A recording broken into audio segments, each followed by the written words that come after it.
جب بھی اللہ کی زمین پہ کسی انسان نے تکبر کیا، ظلم کیا، تو اللہ نے اسے نشان عبرت بنا دیا۔ تو ویسے ہی حضرت موسیٰ علیہ السلام کے زمانے میں قوم قبط و امالک سے جو مصر کا بادشاہ بنا، جس کا نام ولید بن مصعب بن ریام تھا، جس کو پوری دنیا فرعون کے نام سے یاد کرتی ہے، وہ انسانوں پہ ظلم کرتا تھا اور جو لوگ غریب تھے ان کا حق کھاتا تھا، ان سے سخت مزدوریاں اور کم اجرت دیتا تھا، اور جو انسان اس کا غلام نہیں بنتا تھا اس کو قتل کر دیتا تھا۔ تبھی اللہ نے اپنے نبی موسیٰ علیہ السلام کو حکم دیا کہ اے موسیٰ، فرعون تک میرا پیغام پہنچاؤ کہ وہ انسانوں پہ ظلم نہ کرے، ورنہ اللہ کا عذاب ان کو لے ڈوبے گا۔ جب اللہ کے نبی نے اللہ کا پیغام فرعون کو دیا تو وہ مذاق اڑانے لگا اور کہنے لگا یہاں کا خدا میں ہوں اور میں کسی کے حکم کو نہیں مانتا۔ تو بس اللہ اپنی نشانیاں حضرت موسیٰ علیہ السلام کے توسط سے دکھاتا رہا، اور پورا مصر حضرت موسیٰ کے معجزات کو دیکھ کے حیران ہوتا گیا۔ کچھ ایمان لے آئے اور کچھ فرعون سے سوالات کرنے لگے۔ بالآخر فرعون موسیٰ علیہ السلام کے معجزات کو دیکھ کے اس بات تک آ پہنچا کہ آج میں موسیٰ اور اس کی قوم بنی اسرائیل کو قتل کر دوں گا۔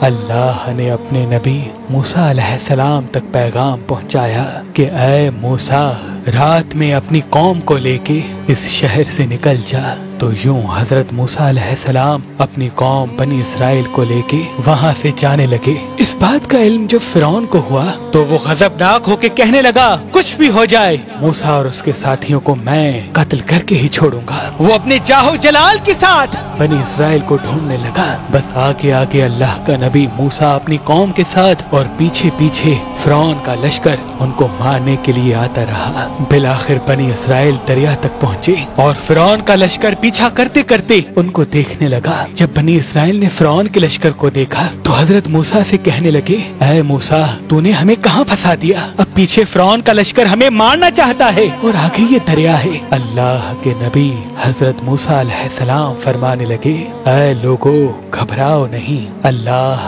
ہمارے ساتھ ہے۔ یہ کبھی ہو ہی نہیں سکتا کہ فرعون اور اس کا لشکر ہمیں پکڑ لے۔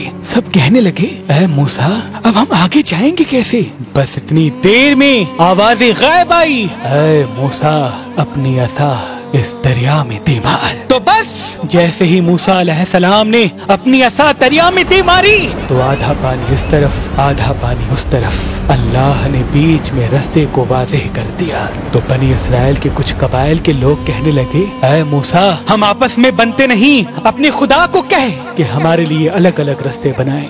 اللہ کے نبی موسیٰ علیہ السلام نے اس دریا میں 12 جگہوں پہ عصا ماری اور 12 الگ الگ رستے بنے، اور وہ 12 قبائل الگ الگ ہو کر دریائے نیل سے جانے لگے۔ جیسے ہی یہ منظر فرعون اور اس کے لشکر نے دیکھا تو وہ بھی ان رستوں پر حضرت موسیٰ اور اس کی قوم کے پیچھے آ گئے۔ جیسے ہی موسیٰ علیہ السلام بنی اسرائیل کے ساتھ دریا کے اس طرف پہنچے اور دریا کے بیچوں بیچ فرعون اور اس کا لشکر موجود تھا، تو اللہ نے پانی کو پھر سے حکم دیا اب ویسے ہو جا جیسے پہلے تھا۔ تو بس وہ پانی پھر سے مل گیا اور فرعون اور اس کا لشکر ڈوب کے مرنے لگا۔ یہ پورا منظر حضرت موسیٰ اور اس کی قوم دیکھ رہے تھے، اللہ کا شکر ادا کر رہے تھے، اور اتنی دیر میں فرعون چیخ کے کہنے لگا میں بھی موسیٰ اور ہارون کے اللہ کو تسلیم کرتا ہوں، میں بھی ایمان لاتا ہوں کہ موسیٰ کا اللہ بڑی قدرت والا ہے۔ اتنی دیر میں آواز غائب آتی ہے کہ اے فرعون، اب ایمان لاتا ہے جب تو دوزخ کی دہلیز تک پہنچا ہے۔ اے فرعون،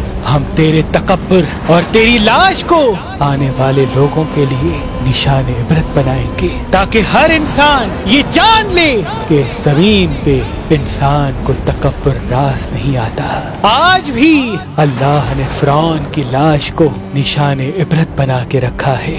بے شک جس انسان نے تکبر کیا، انسانوں پہ ظلم کیا، وہ اللہ کی رحمت سے دور ہو کر دوزخ تک پہنچ جاتا ہے۔